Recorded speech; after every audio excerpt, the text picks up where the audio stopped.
let's get cracking. You've got some big news on the ruck market. Well, the ruck market is fascinating this year. There's so many players up for grabs and so many clubs looking for rucks as well. So I want to talk about Brisbane because all three of Brisbane's ruckmen are signed until the end of next year, 2026. Yep. So Oscar McInerney, who will be 31 next month, Darcy Fort, who turns 32 this year, and Henry Smith, who's nursed some injuries this season but played 4 games for the club. So the other part to this is Oscar McInerney's body. Yeah. He's played 8 games this year, been managing a back injury amongst other issues this season after his shoulder injury, of course, in the preliminary final last year. Chris Fagan said last week he's banged up at the moment, needed a bit of a break. Which turns us to this. I want to get to the Sam Draper domino, and Brisbane is among the clubs circling Sam Draper. So they're in the free agency market. We know their interest, of course, in Oscar Allen as well. As we spoke about, Oscar McInerney, 31, Darcy Fort, 32, signed to the end of next year. But it's my understanding that Brisbane is among the clubs with interest in Draper. That's what I'm hearing.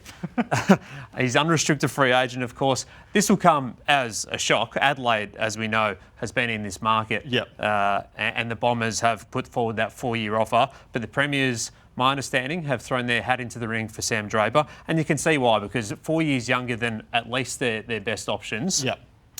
He's someone who could fill that next gap. And obviously recently had to ruck Eric Hipwood as well. So stay in Melbourne, go back to South Australia or now Queensland. The options are opening up for Sam Draper. There's a lot of ruckmen that are potentially on the market as well, Kel. There's heaps. He's one of 10. Let's have a look at him. I'm lost. I'm locked in Ruckwell. Here's Sam Draper. Tom De Koning, well, we think he's on the move. Riley O'Brien, unrestricted free agent, wants multiple years. Rowan Marshall, what happens to him? I think there's real clubs coming for him if TDK does go there. These two, well, one of them's on the move, we think, don't they? Sean Darcy, Luke Jackson, Nick Bryan out of contract, Max Ramsden, Peter Laddams, and then Darcy Cameron. Max Ramsden, there's clubs that look at him. We could have kept going. We actually couldn't fit any more 200. That's a big merry-go-round you're fitting them all on. Yeah, that's a big merry-go-round. So that's the ruck market as it stands. Plenty more to come, but stay tuned on the Sam Draper decision. As we've been speaking about in recent weeks, he's seriously considering what he does next year. It's not a lock that he's at Essendon. Yeah, he's going to be one of the biggest free agents to watch in the back half of the season.